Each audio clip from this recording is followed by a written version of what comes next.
Well, good morning, everybody. And very pleased indeed to be here, and thank Madam Vice-Chancellor for inviting me. I'm going to do a whirlwind tour through quality assurance because I want to honour the Chair's admission to go to 20 minutes. We'll see how we get on. There's a little video in here which I rather suspect we won't have time for, but I'll try and put it at the end so people can see it if they wish to do so. But I want to talk, and let's see whether this works all right. No? Okay, come and help me out on making sure it goes the right way, please.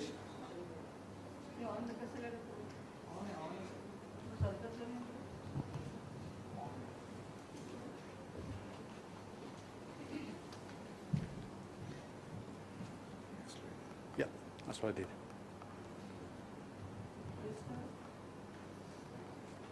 Okay. Which one? Oh, that one for going forwards. All right. So the backward arrow is the one for going forwards. That's okay. This is the very quickly tell you about the Open University. Just the one at the two at the top.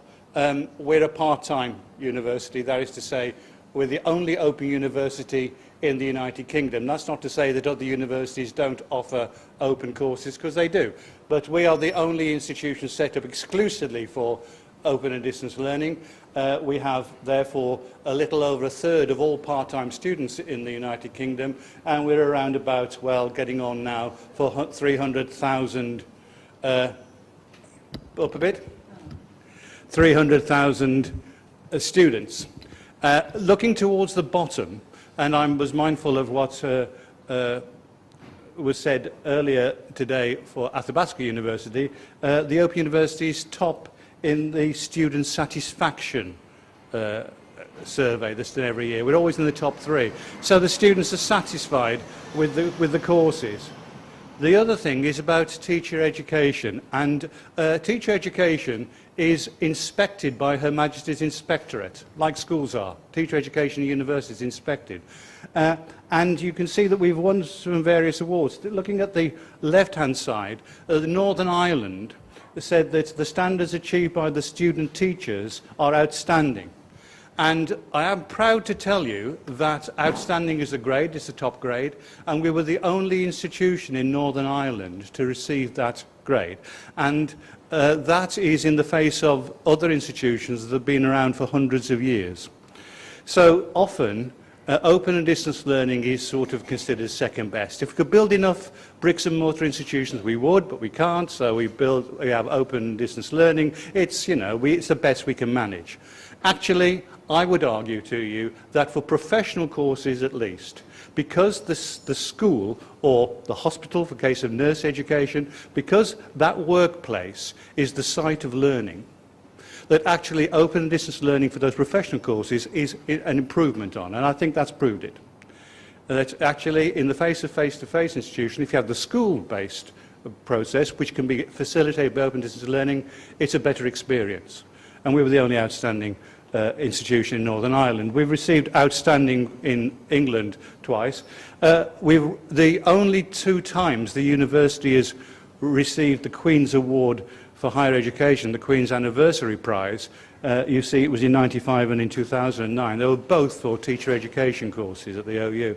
And we've won the WISE Award, the World Innovative Prize for the Qatar Institute as well, for TESSA. TESSA was the 2009. I should talk about TESSA, Teacher Education in Sub-Saharan Africa, in a bit. But I must move on, as I promised I would. So, how can teacher education, in fact, I'm thinking these principles are going to be applied across the piece, whether it's teacher education or not, for quality open and distance learning. We have high standards in course production, presentation, inputs, and with the outcomes, high standards in student assessment. And then there's a feedback loop to make sure that what you find out about your course feeds back into the development of those course materials, which, when it's online, actually can be done far quicker than in the traditional print-based system. So we have a chain of quality. And we've got from right the way through, from the inquiries about the admission advice, having a program structure that's consistent across all the modules in a particular program, the teaching through learning resources and school-based activities. So for professional courses, say it's nursing, you need to have a good school work-based environment and a work-based study as well as the materials. The assessment process has got to be pertinent, and the exit advice. So it's a whole chain of quality. And that will be true, I think, for any course, any program. Some of those, the red one and the blue one at the end, might be a university-based system. The university as a whole might take those particular procedures on. But I wanted to, particularly here, because we're talking about quality in open and distance learning, and particularly OERs, to concentrate on this one in the middle, the one that I've done red lettering for.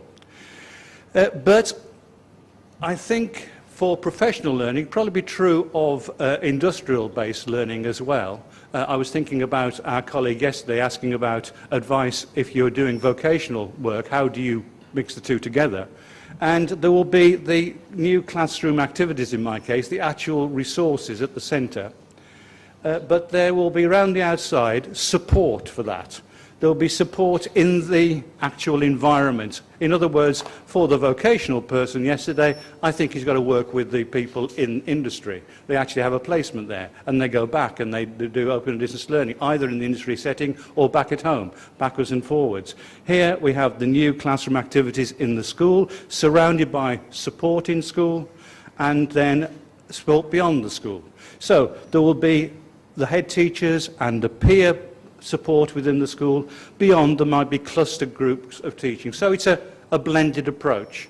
These open and distance learning resources are being used to improve the quality of what's happening already, or to increase the numbers that could be actually accommodated.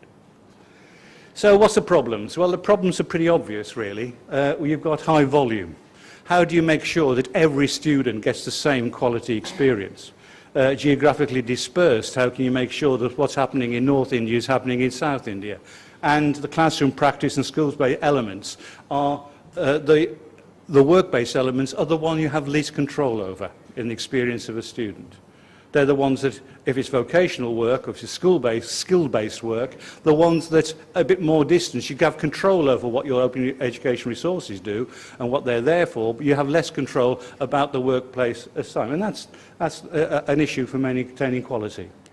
So here's some principles to assure quality. I've got not time to spend on all of them, but you can see that explicit agreed outcomes, knowing what the outcome of the program is clearly, a prescribed common framework, and I'm going to be mainly talking about how do you get good quality open education resources. And I would argue it's a very firm framework. Everybody is a team, and that team might be massive in the case of Sub-Saharan Africa. That team has to write to a common framework and construct around a common framework. You'll be surprised when I show you just how firm I'm trying to make frameworks are. Comprehensive monitoring, indirect and direct. You know from feedback from the assignments whether it's working or not. Indirect might tell you that. Direct might be actually you go into a workplace, you observe what's going on. It might be working, it might not be working. You can see what all those statistics about the entrance of the work, the website, about how many people are logging in or not logging in. You have that information. And you have those structured triggers to identify weaknesses and interconnected procedures to loop it all back. But I want to spend my time that I have about the prescribed common framework. And here's an example of some teachers in Iraq. These were Iraqi teachers we were working with. And we work with them to work out what their common framework must be. Hold on to your hats, everybody. I'm going through this quite quickly now about what it would be. One common structure, 6 themes, titles suggested by the Iraqi teachers of what these pedagogies would be. Who in the audience is from a school of education? School of education in the audience? Fair few. Well, let's see whether you agree with what they would want to do as key pedagogies, not subject, key pedagogies in the classroom. This is what I came up with. Together, consultation. Group work. Questioning. Subject in practice, in other words, putting that subject in a realistic context. New teaching ideas. teaching all pupils, in other words, differentiation, so that the most able and the least able, or at least high attainers, low attainers, I don't like to use the word able, but they tend to do that in the UK, and education, evaluation, assessment. You have to be careful with the word evaluation and assessment in the Arab context. It means two different things, but evaluation. So those were what they came up with. Yes, everybody, all those education people agree that was the sort of thing you put on your major list. Group work questioning, I'm sure that would be on everybody's back of the envelope. So there we are. Now then, so we had 6 titles and we had structure to them. Let's take the example of questioning. So the questioning will have an objectives, there'll be a general introduction, there will be issue 1, issue 2 maybe, so we'll have, say, between 3 and 5 issues to be addressed, no more. And it's got to take 10 hours. So, we'll have issue 5, okay? Let's have a look at one of the issues within questioning. There'll be an introduction, there'll be activities, a couple of activities. Let's have a look at one of the activities, okay? You'll have a heading, you'll have purpose, you'll have a timing, you see what I mean about this highly structured frame. Why? Because people are going to go agreement, right? We'll have a people, the group of Iraqis were something like a group like you, this about a number of people, going back to write these to a certain frame. Without that structure, everybody will come up with their own version. The frame has to be very tight. The quality, therefore, is tight because people are writing to a very tight frame. Okay, and there's the outcome. It had to be 10 hours, it had to be 3 to 5 issues, it had to have a minimum of 8 activities, it had at least half the activities are for teachers to try out in their classrooms. It's practically based, it's classroom based. It's not a lot of theory, it's classroom based, changing pedagogy. And came out for video clips. They had to be video clips up to 10 minutes. You can't have as many clips as you like, it's expensive. So you have to be firm about how much it has to be. Tight frame. Let me give the example of TESSA, Teacher Education in Sub-Saharan Africa, the one that won the Queen's Award and the WISE Award. Now then, this TESSA is a research and development program. We evaluate, there's a research and development paradigm to actually produce the materials. Focuses on teacher education again, international consortium of 19 institutions, working in 12 countries. You can see the need for a frame now, yeah? Because you've got hundreds of teacher educators working with thousands of teachers to try out the materials. People have to write within a frame. We can't have certain subjects being this size and other subjects being this size. They've got to be into a frame. And there was a agreed frame. And more importantly, this bank of original open education multimedia resources, the OERs, there will be materials in different formats and versions. You're not going to have the web in Nigeria. You have to have print-based versions for Nigeria. Ghana, you can use the web. So it depends. And so it's not saying, and this is what's come up a couple of times when people say, well, how can they in rural India use the web? They can't. Well, they will do very shortly, but at the moment, no, they can use the mobile phones. A lot's true about what can be doing now with smartphones. I'll talk about use of phones in just a minute. But for a lot of Sub-Saharan Africa, then it's the open education resources are books. They are print. The materials in different formats, different versions, integrating a range of existing programs. So the actual, if you remember the circles, who actually supports the teachers, well, they're being used to improve the quality of teacher education in existing institutions. And therefore they're online and they're in print in order to facilitate that. And just about e-learning, just a little thing, early e-learning is not that, all right? And you'll see that it's got some social aspects to it, which we'll talk about in just a bit. So here's the website, and I hope those with your smartphones are probably now looking up the TESSA website. This is what it is. Can I just point out the forum on the left-hand side here, near the bottom, resource share. So this, of course, is OERs. It goes back. People can take the materials, adapt them, offer them back to the site. And there's the forum, the social aspects of it. I want to look, there's several versions. The versions are adapted to the cultural specific countries. And a colleague and I were having a conversation about, so isn't all this sort of being globalization, whitewashing all of the cultural issues together? No, because they're taking them and they're making them specific to their own language, their own culture, and what they want in their own countries. Let's take the example here of Uganda. And so the new content is authored for TESSA, it's new content. Specific audience is the teacher educators and the teachers, like I've said. The audio and text materials are organised into modules. And there are 10 user-generated versions, because there are 10 countries that have got these and made them specific to their own. It's not one for everybody. They're making that. You can do that with OERs. Take them, adapt them to exactly what you want.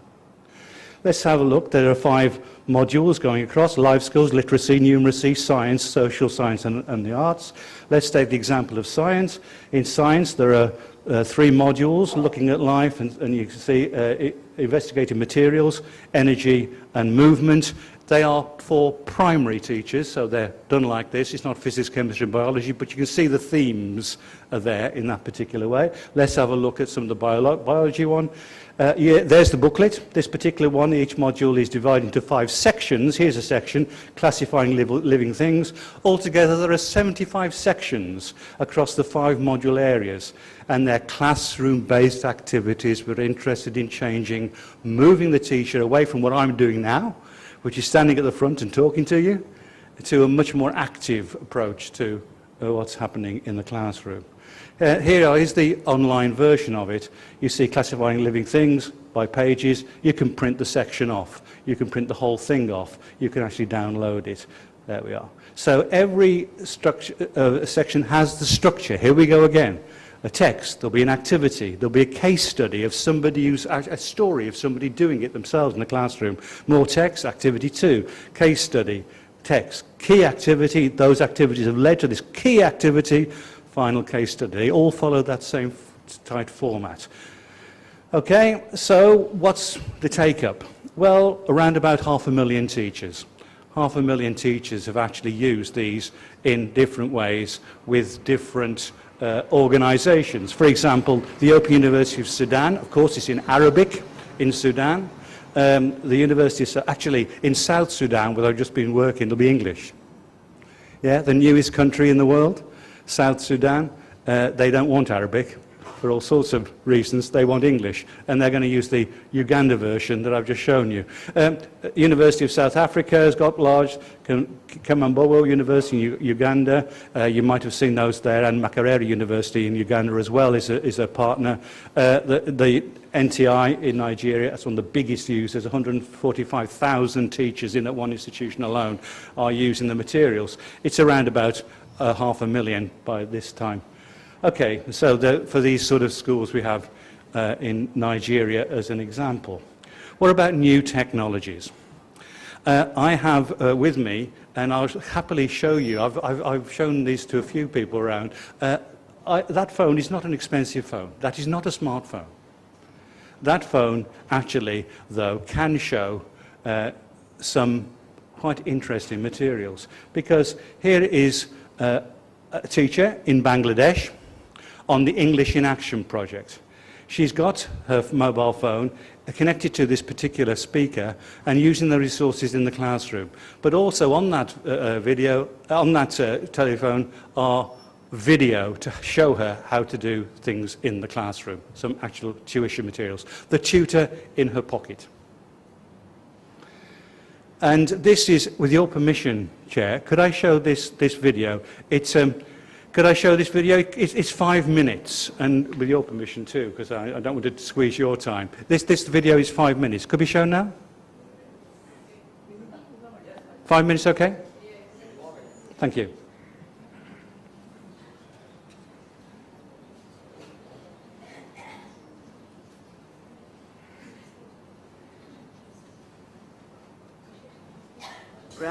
For primary and secondary teachers of English in Bangladesh. At its heart are locally produced video clips of authentic classrooms showing teachers demonstrating communicative teaching techniques. There is further support from teacher guides, classroom audio, and crucially, regular peer-led cluster meetings. Everything is linked to the existing curriculum and the reality of teachers' lives.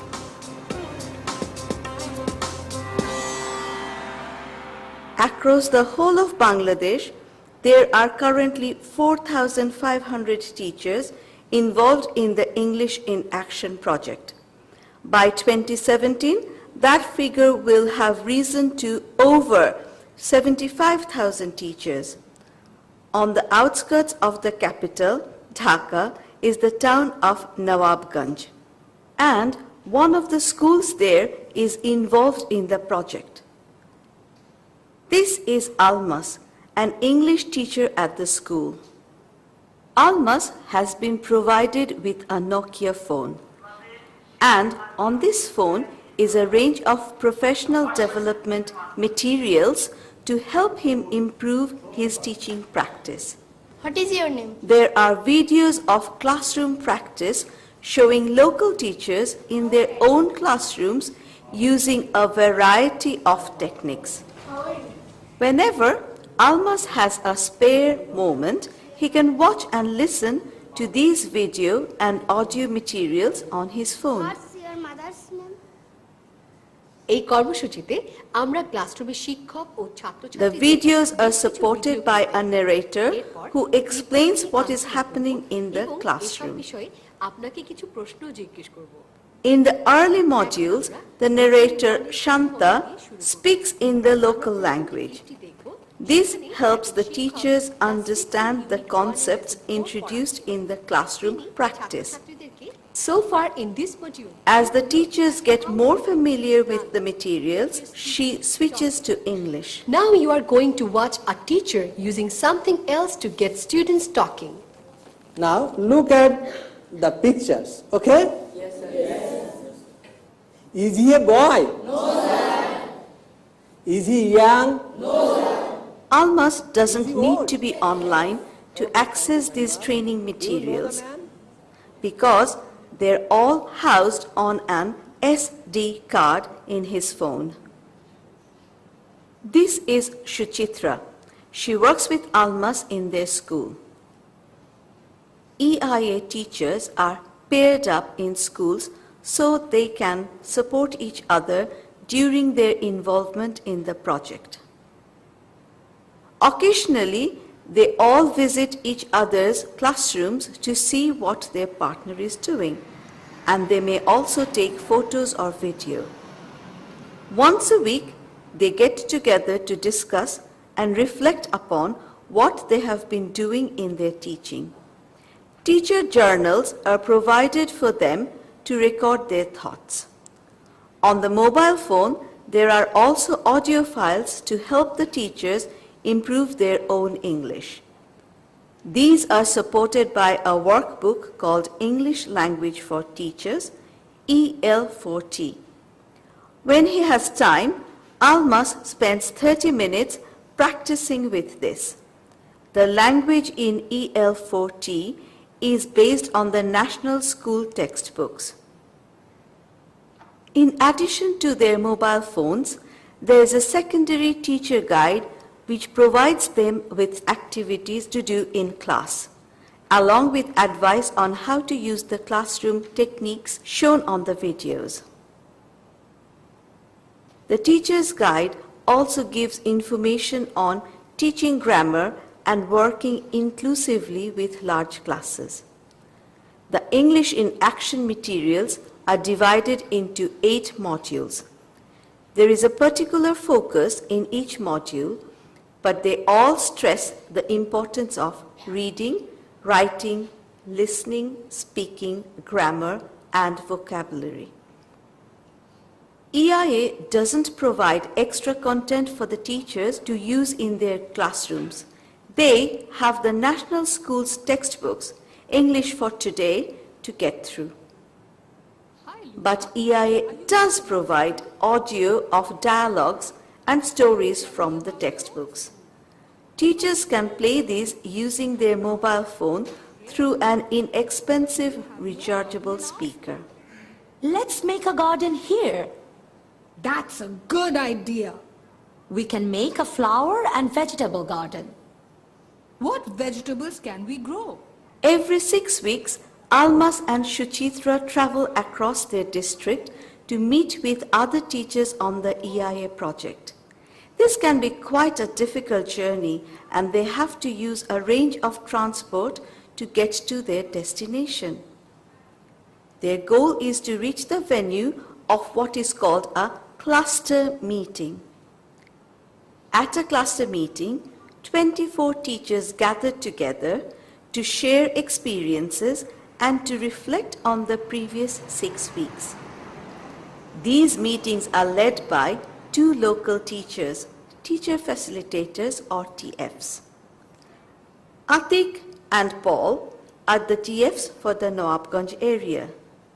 Their job is to engage all the EIA teachers and to encourage them to share and reflect on what they have been doing since the last meeting.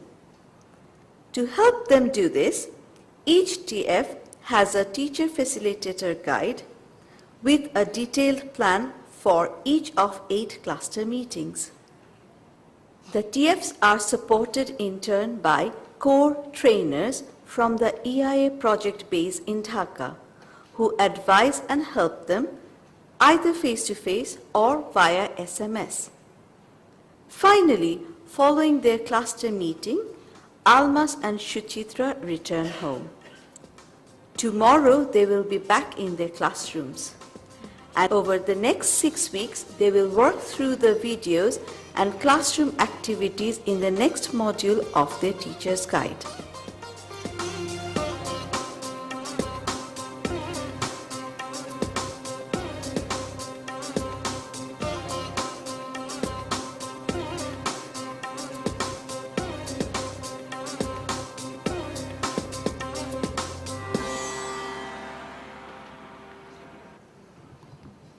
Thank you very much. Can we, I'm going to finish off now, so we can go back to my slides to finish off, please. All of those materials are open education resources. They're all written to a very tight frame, so that the different modules there, actually, you don't have module 1 twice the size of module 8.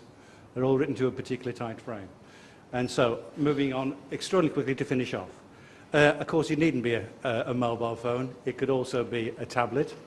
But of course, again, we've got to be careful what we mean by e-learning. This was an 1898 version of e-learning machines. You see, the books are being churned up in the corner there, so they can the machine can go to the hearing. I was looking at the date and looking at those earphones. So I think Faraday must have been involved in this particular. Okay, final thing. What about a TESSA sort of idea for India? A teacher education through school-based support, TESS India. Just starting. An idea because David Cameron, our Prime Minister, is in India at the moment. India was his first visit as Prime Minister. He brought with him my Vice-Chancellor. Part of that was an outcome of a project a bit like what you've seen in Bangladesh, but across subjects, not just English. And also a bit like you've seen in TESSA, but obviously for the Indian context, nothing like what's been done for Africa. So there's agreement between the 2 governments that should happen, and there will be similarly flexible, high quality. You know what I mean by high quality now, infinitely adaptable, freely available, just in the ways that you saw Arabic, Kiswahili, French, English being used in Africa. We're going to work in 7 states here. What will be done in the states will be quite different. It'll be for the needs of the states. That's the beauty of OERs. They can change them to just what they want. And so we have the network. There's the states. A journey to 7 million teachers. And that's the outcome. We start in this circle where we want active teachers. We go round. The OU's input is solely in expertise in open distance learning, but the states decide what they want. They're adaptable for their local cultural needs. And that's some websites if you're interested. And I thank you for your indulgence and thank you for the time.